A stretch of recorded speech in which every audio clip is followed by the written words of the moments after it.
Hello and welcome to this week's episode of Promo Perspectives. Today I am joined by two very special guests, Jessica Del Rio and Halayne Noah, here at Sage, a part of our trade show and events team. And we're going to talk about getting ready for the PPAI Expo. Thank you guys for joining us today. Thank you for having us. Very excited. I first want to start off with some introductions. Can you guys both share what you do with Sage and as it pertains to the Expo? Sure.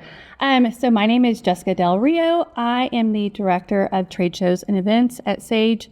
So for PPAI Expo, I oversee kind of all of our operations there. So our booth build, Sage Conference, Sage Academy, kind of all of the little nitty-gritty details that we do there at a high level, I kind of oversee and then kind of go from there. My name is Halayne, and I am the trade show coordinator, and I basically assist Jess with all of those, all of the builds, the shipping, conference that's going to be coming up. We just make sure everything runs smoothly. Amazing. And they won't say it, but they do an amazing job with it. So this is the dream team right here. So with this, I first want to I want to talk to people about like what it takes to actually exhibit at a show of this size. So first tell me, when does the planning actually start for these shows? When are we thinking about PPAI Expo 2026? So I think it depends on what size your booth is. So Sage, we have like a huge booth. So we are looking months and months ahead. We're thinking our huge planning starts, I would say, September. But you have to pre-book your space at the beginning of the year once that opens up. But all of the big details, all of the key planning, I would say starts about October as far as logistics go. But all of the marketing and that planning is even way before that. Mm-hmm. Honestly, I would say a lot of big picture things we start planning almost as soon as it wraps up. Yeah, that is funny because when we get back from Expo, I immediately start like recreating our shipping list. And if I forgot something or if I think we need to add something, I immediately go ahead and add it. And so, or if I'm like, okay, I want to go ahead and order this, I do it in January that year. So things are already starting, Yeah, I feel like it's important to immediately after the show sit down and really go over what went well, what things we want to change while it's still fresh in your mind to get those big ideas. And then we can start the actual logistics a little bit later on in the year. Yeah, because I'm sure like after you guys go straight from Expo to like crazy trade show season in general. Mm-hmm. So it's probably best to just brain dump right then and there and get prepared, especially again for a show of this size. It's huge. Yes, it is. Can you walk us through some of the logistics that you have to consider when you're talking about I'm talking about Expo, but really any trade show that you're going into? But do you want to take the reins on that one since you oversee kind of our all of the smaller ones? I would say first finding out exactly what is required for the show. So different shows of different sizes are going to have different requirements. Sometimes you need to, something as simple as renting carpet. Some shows require it. Sometimes it already comes pre-carpeted. So just doing the research and reaching out to the event organizer for the trade show, finding out everything that you need, and then being able to check that off. So a lot of times that's carpet. That's going to be electric if you need anything plugged in. Internet, you can often buy from the show, or you can bring your own. Again, that's maybe a little more specific to us because we have a lot of electronics there. And then the shipping and any material handling. If you are new to trade shows, that was something that I definitely had to learn that I wouldn't have assumed was a part of it, was the material handling aspect. So some shows, you don't just send directly to the site, you actually send typically to a warehouse, and then that warehouse will then transport everything, make sure it's where it needs to be the day of. Just looking into what each show, they all have different requirements. Yeah, and I would say with that is like keeping up with your deadlines. So one huge, I guess, key thing with the job is there's discount deadlines. So even with like PPAI Expo, I set these deadlines to meet the discount. Because if you miss Smart it, thinking. yeah, so if you miss it, it could double the price for internet or for electrical or material handling, and that goes for even these smaller shows. It can cost you a lot more money. So it kind of makes or breaks it for the show being successful for you. Yeah. And you kind of already said, well, at least to me, things that I hadn't even considered that you guys have to talk about. My next question was going to be, what are some of those like back end things that people might be surprised about? One thing that you just said was, I had no idea about the warehouse piece and materials not just going to the show, which makes sense because the shows I've been to, the things show up and I have no idea how they get there. So is there anything else like that you feel like if someone's new to trade shows that they would be maybe surprised about to know that it's happening behind the scenes? I would say maybe registering your booth staff. So typically registering yourself for the show and reserving that booth space is something you're going to do typically several months before. But an additional step that you have to do is registering your individual staff. So that way when you show up at registration, they're going to have all your information there. A lot of shows will allow you to register on site, but it's always the best idea in order to give them, the information ahead of time. And some shows will actually have limits on how many booth staff you can have, and then it might be an additional cost if you want more than the amount that they allow. So registering those people ahead of time will, prevent you from those surprise costs later on. That makes sense. Yep. So I would say is knowing if you're in a union state or not. So specifically for PPAI Expo, you are not supposed to do a lot of things. So in our booth, we run lots of cables. We are not supposed to really touch these cables. We have to have electricians and specific laborers on site to run those cables. Wow. Or we will get in trouble. Wow. I had no idea. Yep. So they are like trained or they have certifications to do these things. And if you do not like hire out that, you are essentially like taking work away from the unions. And you will get in big trouble for it. So that also applies to smaller shows. If you are needing to run cables or any sort of electrical, you have to hire that out. Wow. This is fascinating. Yes.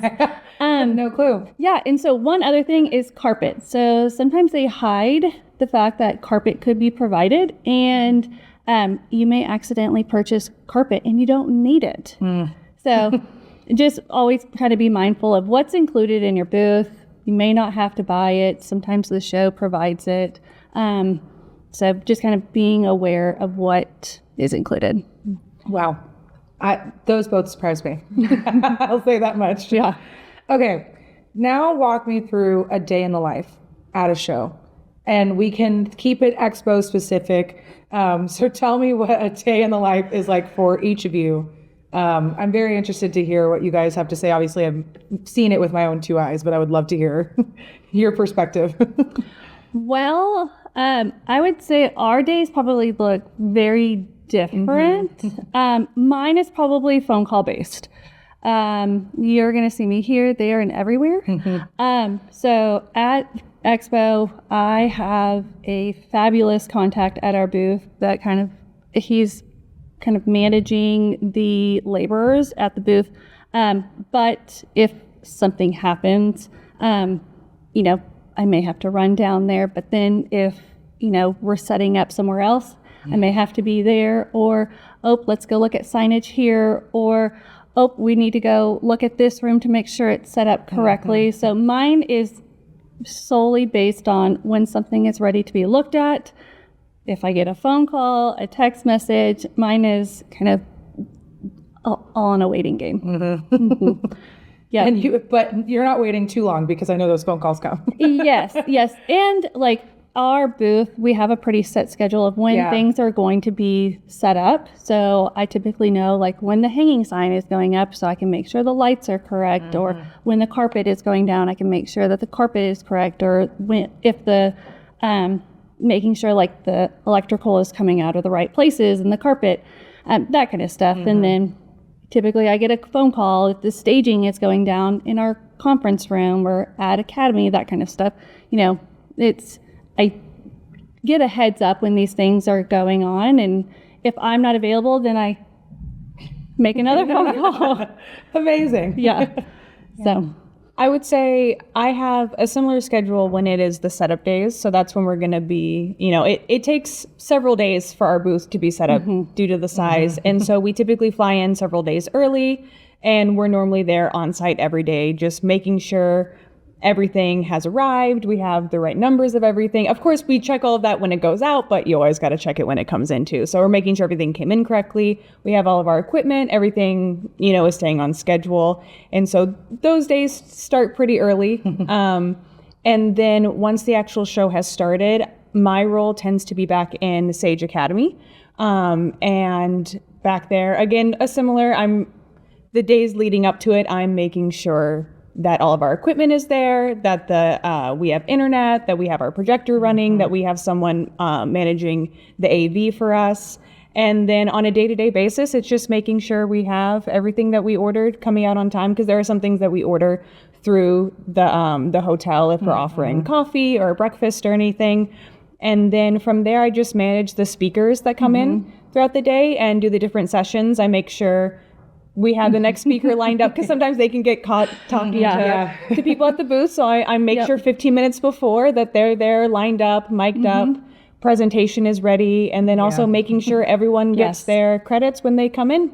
Nice. It's like you guys are choreographing a dance almost. Yep. A very complicated dance with a lot of different players. Yes, I would say with like 14 feral cats. Yes.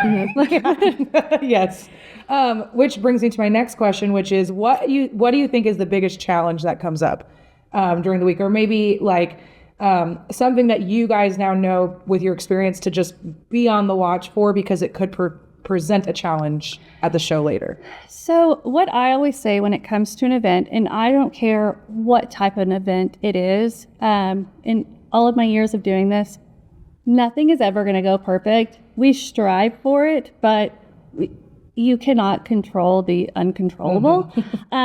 So we can control what we have coming in, but we deal with so many outsourced, companies. We cannot control what they are doing, even with, numerous phone calls, check-ins, all of that. So it's just planning for the unexpected. That's kind of, it's always having a plan B, C, and D if something does happen. So I would say I always make sure we have extras of every single thing.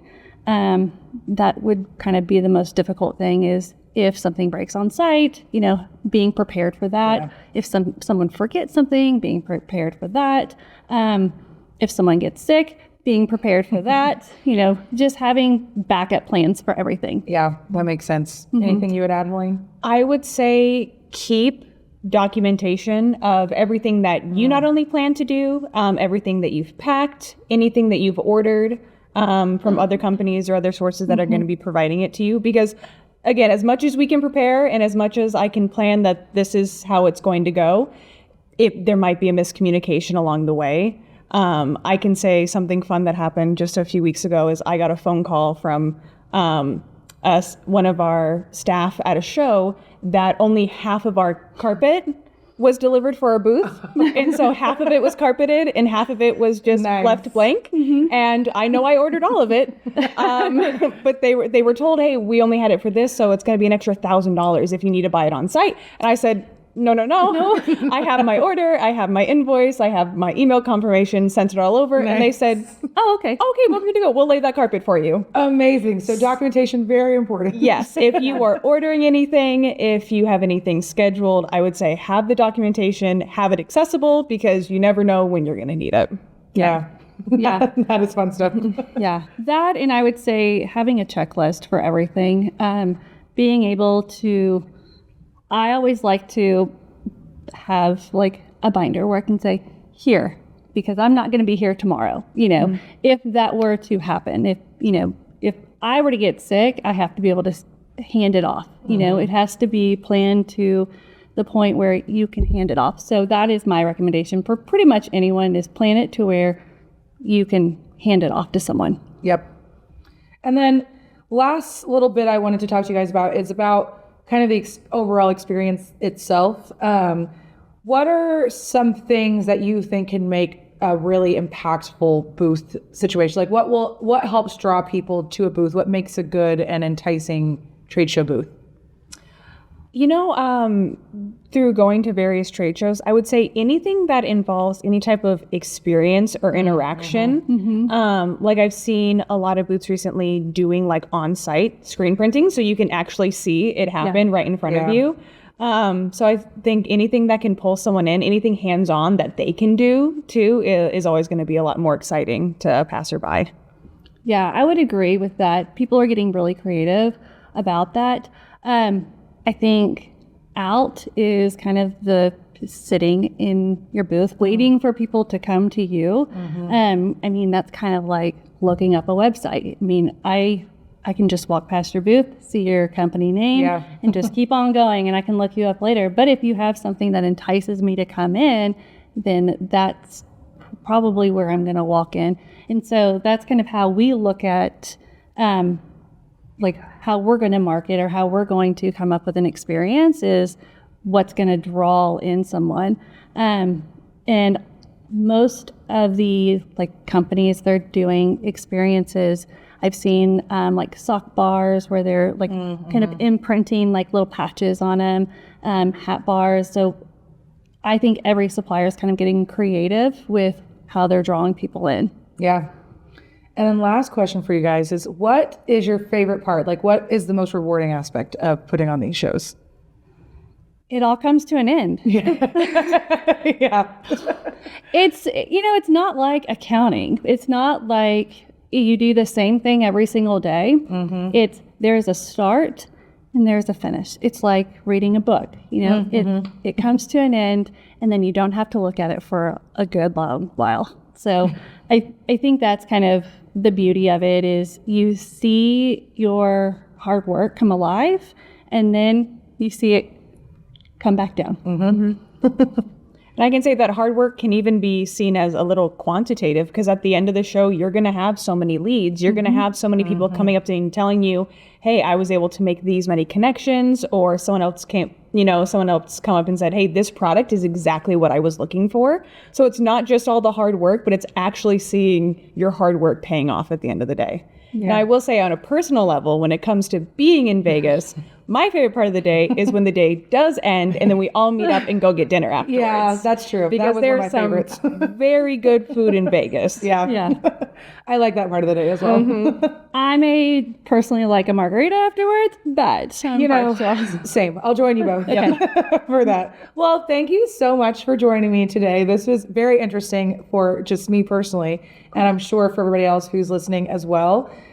Don't forget to listen and subscribe anywhere that you get your podcast, and we'll see you next week on the next edition of Promo Perspectives.